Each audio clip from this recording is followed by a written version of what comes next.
Une nouvelle prime pour vous permettre de rebondir en cas de changement de vie professionnelle. Si vous décidez d'entamer une nouvelle carrière et de démissionner, la prime trampoline vous aidera à tenir le temps du changement de cap entre 6 et 12 mois, sous condition bien sûr. Explication avec Dominique Van de Capelle et Daniel Welter.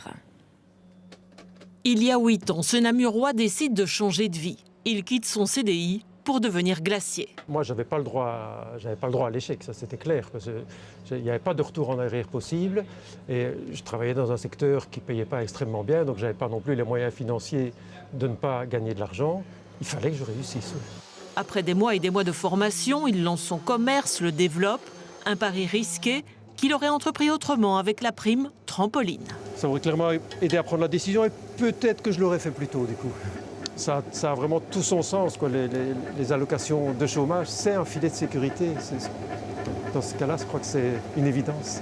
À partir du 1er mars, avec la prime trampoline, l'employé qui démissionne pourra bénéficier de 6 mois de chômage ou 12 mois s'il opte pour un métier en pénurie.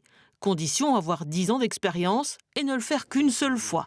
Dans cette entreprise spécialisée dans le digital, ce manager y voit une nouvelle opportunité plus sécurisante. Oui, j'en suis convaincu, plutôt que de se retrouver sans rien du jour au lendemain, sans revenu, sans situation, ça permet pour moi de quitter sereinement une situation qui est potentiellement devenue problématique pour passer sur une nouvelle situation qui correspondra mieux aux collaborateurs. Donc oui, j'y crois beaucoup. Pour le patron, à la tête d'une quarantaine de collaborateurs, cette prime devrait aider à prévenir les burn-out. Parce que la personne qui ne se sent pas bien dans l'entreprise va pouvoir trouver une alternative en remettant sa démission, en touchant du chômage et en pouvant se former, ce qui va lui permettre de lui redonner du sens et d'éviter d'aller trop loin dans ces problématiques de maladie.